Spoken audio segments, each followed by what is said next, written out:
What do you think about 6 of those? Perfect. Would that work? Perfect. Would that work? That is perfect. You think so? Yeah. Yeah. Works good.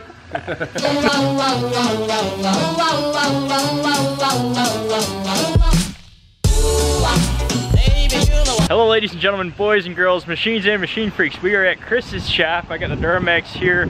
We got Chris's Power Stroke over here, and I happened to notice today that Chris's trailer, his check engine light is on and his low oil is on. Chris, you're definitely gonna have to check that out, buddy. I'm not sure if I put that part in about Chris's new project. It's sitting right over there, but you guys will see that if you haven't seen that. I'm going to weld something for Chris, and plus I took him up to the shop just a minute ago and asked him a couple questions about the exhaust in the BMW, and then I bought some stuff, and then I asked him what he thought about what I bought. Work? That is perfect. You think so? Yeah. So I guess this is our first project. Just like that, that thing's all welded up. 20 minutes later. And just like that, we made it to the warehouse. We have plenty of space to work on our patient for the day. The patient being the BMW. I mean, come on, look at all the room for activities. I started this car up a few days ago, but you guys know that a few days is a whole nother story. Another thing is I don't know which one I'm supposed to use, the black one or the gray one. Future 3D Machines, the black one. Oh, like nothing, like nothing. Baby, you are meant for me. I'm madly in love with you. So I've had the BMW for a while, as you guys know. And with everything changing as fast as it does, I kind of lost sight on what I wanted to do with this thing. As you guys know, in New York, there's not that many drift events because we deal with snow, we deal with winter. So there's not really a market for it up here. Saying that, I kind of pushed it off to the side, got more into off-road, bought the Jeep, got the Crush Carrier, got Crush himself, and the list goes on and on and on. Baby, you're the one for me.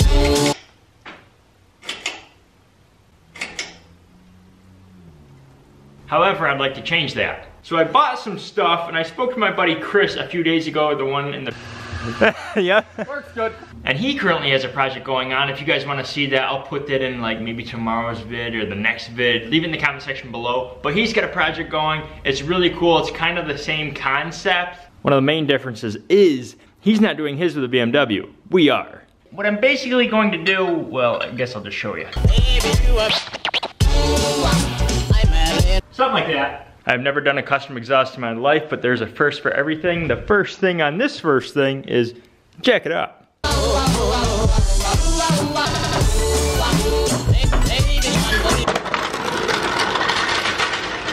As you can see, the car is clearly up, and I know it's not level, but it's not moving anywhere. I tried shaking it in all directions, forward, backward, side to side. It's not going anywhere. I want to get creepy, but I can't get creepy because I don't know where my creeper is. Is it under the Jeep? Nope.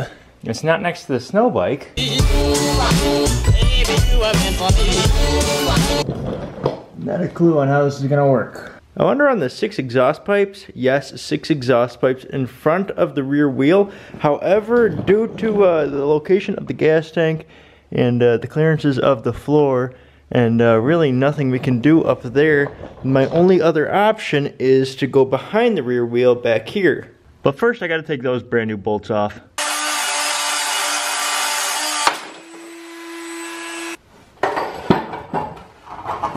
So how ridiculous does this look?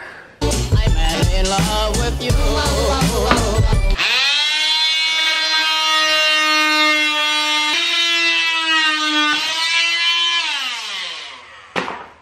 There's no going back now.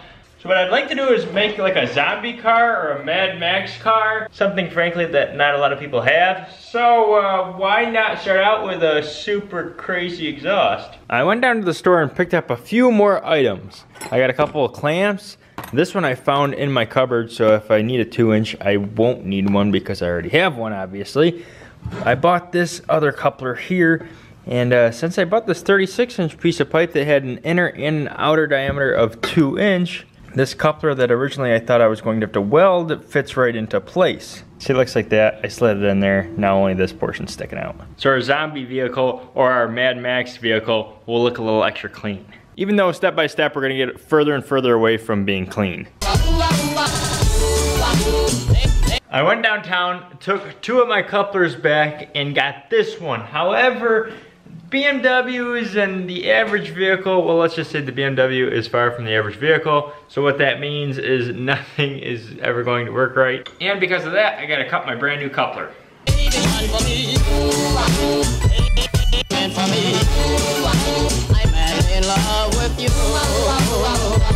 As you can see, there's a slit throughout the entire coupler. That's about 1/8 of an inch, the thickness of my grinding wheel, of course. After I ground that piece up, it worked perfectly. This is it right on the vise here. It's all cleaned up, as you can see.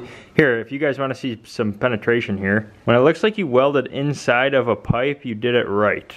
See, I ground the outside here, but in there, you see that?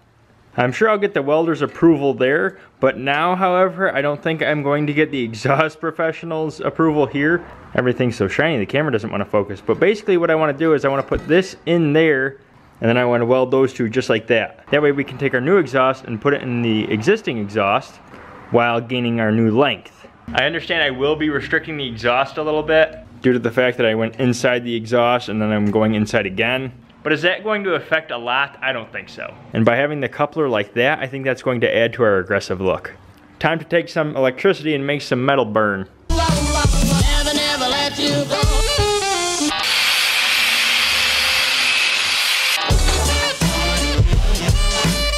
Got this all welded up. Now it's time for the second test fit. Hopefully it fits. It fits!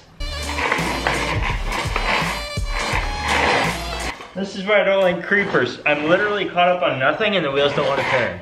Anyways, I wasn't going to say that. I was going to say we're ready for our first bend. I don't have a pipe bender, but now I do.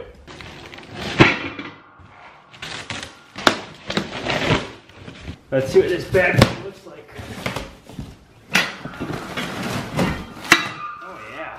I glanced at the instructions. I'm going to move these things accordingly and then try to send my pipe in. We only have to do like probably a 10-degree angle. There's a part of the frame where this is going to touch, so I need to bend. I even made a mark here telling me I have to go this way. This is definitely another first. However, this, just like the other thing, is not gonna hold me back.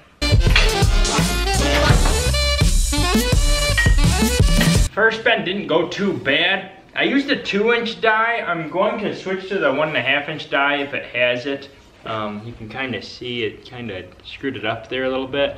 There's no doubt going to be a learning curve to this. Not only that, but I'm about 3 degrees off. I need to go just a little bit more to get my first bend. But this is pretty exciting stuff.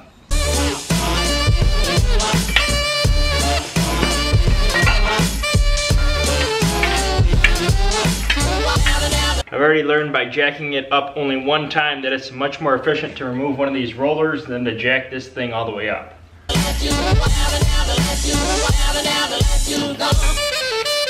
The next bend I'll do, I'll go right to 1.5-inch die. I won't do the 2-inch die because I think what happened was this just exaggerated what was already happening. You can see there's a kink there. It'll still have much better flow than if I were to just weld it. 12 seconds later. Moving from the bender to the welder. I did go to college for that, so I may as well just do it.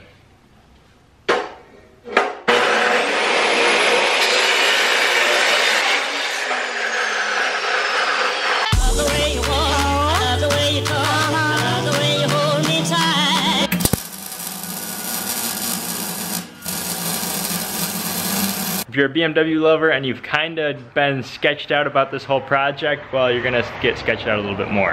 And that's because I cut even more plastic and now I'm starting the reptilian steel look. I also tacked up my exhaust here so I can test fit it. So what I'll do to get my angle and to get my look, I'll just tack weld it right to that piece of plate, well, the 2 plates that I put there, and then adjust from there. I understand in New York you can't have your exhaust further than your mirrors, so I have to keep that into consideration. And that's what the exhaust is going to look like, somewhat look like. They don't go past the mirror. They are about where the old fender ended. I have a question for some of you fabricators out there, or anybody who has any exhaust experience. My exhaust comes from there, and now I gotta somehow get it to these guys. Should I run it from there to like here, and then continue to run them? Or should I come in the center and then branch out? Or should I extend these pipes and then get it into one pipe? If you have any suggestions, leave them in the comment section below. I would really appreciate it. Remember you guys, there's only 3 days left in the GoPro giveaway. If you want to enter, all you gotta do is go to machinemerch.com, get yourself a t-shirt, a sweatshirt, a hat, a decal, anything on machinemerch.com. For every order, you earn an entry. There's only 3 days left. Also, if you follow me on Instagram, you would have already seen this exhaust. That'll be in the comment section and it'll also be right here. If you're new to the channel and aren't subscribed, push that subscribe button, click your notifications so you can see what the heck is gonna happen to this thing. I have some cool ideas for up here, but first we gotta get back there done. That's gonna wrap up this 3D Machines production. I'll see you very, very soon. Until next time, stay froggy fresh, stay super fly. 3D Machines out.